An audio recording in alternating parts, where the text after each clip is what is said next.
Many congratulations, a World Championship finalist. Just how special does that feel?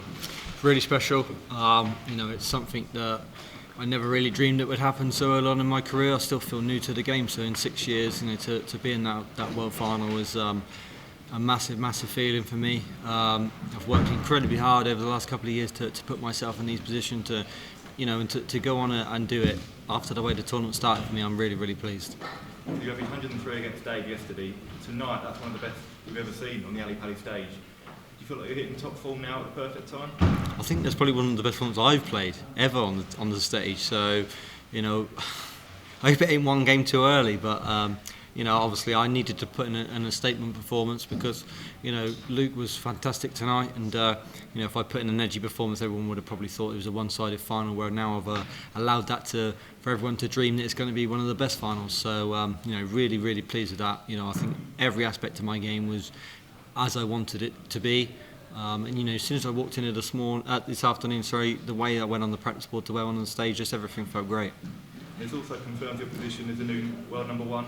It's been quite a journey for you. Just how proud a moment is this? Yeah, it's a massive moment because being world number one is something that you can only dream of as a kid, and to finally reach that pinnacle for me is massive. It opens loads of doors. There's only been quite a minimal few world number ones over the years, and I joined them elite players that have finally managed to get to the mountain, and it's a really tough one to get to because you have to win a lot to get there.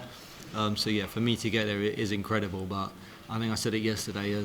As much as I love being world number one right now, tomorrow would stay with me forever if I'm world champion. So my mind is fully focused on that first. And it promises to be an incredible final against Luke tomorrow. What have you made of what he's achieved over the last few weeks here? Yeah, regardless of what happens for both of us, I think, if I don't go on and win tomorrow, I've achieved the most incredible thing this year, winning 3 majors, being a world finalist, world number one. It's amazing. And if Luke don't go on and be world champion and I win, he's gone on and achieved something that's absolutely incredible. Being a 16-year-old making a world final in his first try, it's absolutely amazing. One of us are going to get that achievement of being world champion. Unfortunately, both of us can't. So it's a massive spectacle, and I feel like both of us are going to be really excited. And you might see some nervy, edgy bits in there, but one of us are going to be really overjoyed tomorrow, and I just hope it's me. Thanks, Luke. Well done. Thank you. Luke, congratulations. This roller coaster of a journey you've been on. Major titles, world number one, world finalist. You've played it down throughout. Do you believe you've joined the elite of the sport with these achievements? Yeah, I do now because I've been world number one, and I don't think you get there by luck. But I don't play it down. I'm not one for trash talk. I don't want to sit and say I'm the best, I'm this, I'm that.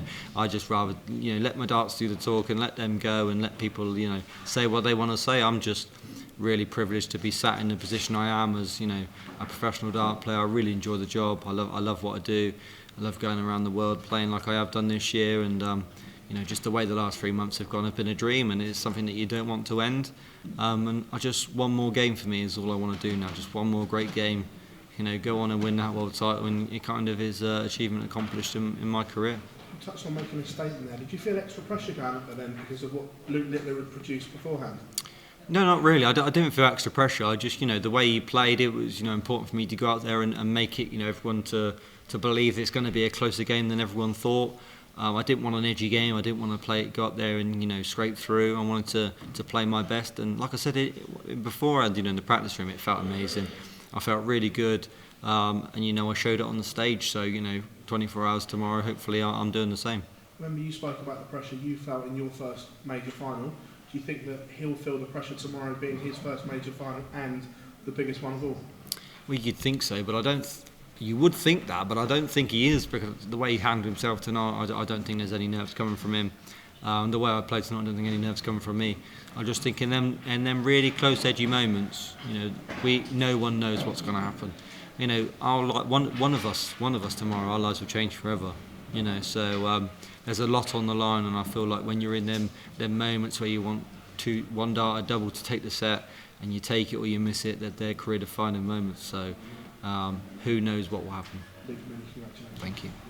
Luke, you've had some edgy moments, I think it's fair to say, in this tournament. Was that the most comfortable you felt on that stage? It is. It really is. Like you said, I've had some edgy moments. I think the first game was, acceptable. It was the first. Obviously, you just want to get through the first round. And then obviously Ricardo, it didn't feel right. Everything felt hard to come by. I couldn't find a treble. I scraped through that one. Then I started to find a decent level against Joe. It was a cracking game. I just managed to scrape through it again. And then against Chizzy, it felt amazing tonight for Avon Burr. The finishing on the big finishes were aesthetically pleasing more than anything. And I just felt $1 million tonight. Everything felt right, and you just pray that you'll come in here tomorrow and it'll feel the same. You would have hoped and you thought you'd be in the World Championship final. I can't imagine you would have thought Luke Littler would have been the man you'd be facing at the start of the tournament. I mean, I probably believed him a lot more than everybody else because I just know how good he was. The only thing that would have sat in my mind is, in this big occasion, can you do it? And he's just showed he can. So for me, I don't think it's a massive surprise. I think he's shown this over the last year how good he is, and he just showed he's got a lot of bottle, a lot of tenacity, and it won't be overruled tomorrow, and I won't be either. So I'm really looking forward to the prospect of a final between me and Luke. Something else you've learned in this tournament is how to deal with the crowd. You did that against Ricardo Pietreczko. Do you think that that's going to be a factor at all tomorrow? Yeah, I mean the Ricardo game was a different prospect as a whole. It was completely different. I think the crowd obviously was supporting Luke Littler. Fair play. That's just the way it is, isn't it? I don't think that'll overrule me. I don't think that'll get the amount of boos I did against Ricardo. But I think they'll want a fair game tomorrow, the crowd, because they're going to want to see an amazing final. And why wouldn't you? If you're going to come here and pay money to pay lots of money to be in you're going to want to see the best game ever. So if they allow that, then you may see it. Thank you. Luke, you have been the best player in the world for the last couple of months. You're the new world number one. Yet, when we start tomorrow morning, everyone will be talking about the other Luke. Is that a good thing or a bad thing for you? It's a curious situation for all of us, but is it for you? No, not really. I've always said in many of you, I don't care what if you talk about me or someone else. I'm not fazed by the whole situation. I'm here to do my job and be world champion.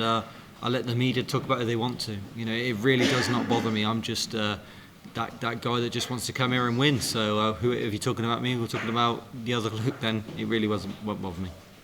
Luke talks about how great a performance that was tonight, but based on what we've seen from Luke Littler, not just in his last match, but throughout the tournament, does it almost have to be as good to lift the World Championship tomorrow? Yeah, possibly, yeah. Like I said, who knows? He might not play well tomorrow and I might not play well tomorrow. There's a lot on the line. One person's life's going to change forever. And I've had them experiences. It's my 5th major final now, and Luke's first. It might overrule him, but I don't think it will. I think he's going to be very hot property playing well tomorrow, and I think I will be. So I'm hoping, like I keep saying, there's going to be that final that everyone wants to see. And most of the headlines have been about Luke Littler throughout this tournament. It's captured the world media attention, but how do you put that to one side and completely ignore what's gone on, just focus on the world final itself, just that one match? Yeah, I mean, I'm not really sure. I think he deserved all the attention he's got. It's an incredible feat, and being a 16-year-old in a world final, it really is. He deserves all the the more media plaudits and everyone on his side. So, for me, I just as simple as that. I don't really think into it. Tomorrow will just be a day where I'll just walk into here tomorrow and hope for that my best performance like I did tonight. Because if anything was going to overrule us both, Luke wouldn't have played well tonight. I wouldn't have played well tonight. But we both put in incredible performances. So, I don't think tomorrow anything will change. Normally when you play people, especially later on in the tournament, the player that you played, he's played him on the tour a lot. Whereas with Luke Littler, he's brand new at the senior level, but you've played him before when he was younger, so you know what it's about.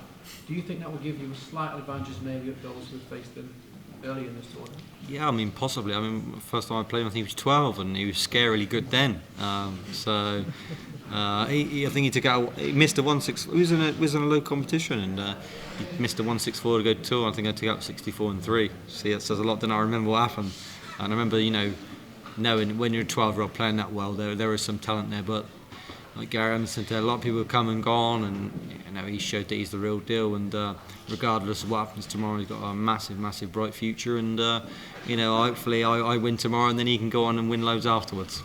Luke, talking about that tournament, it was in Hayling Island. There's a picture of it.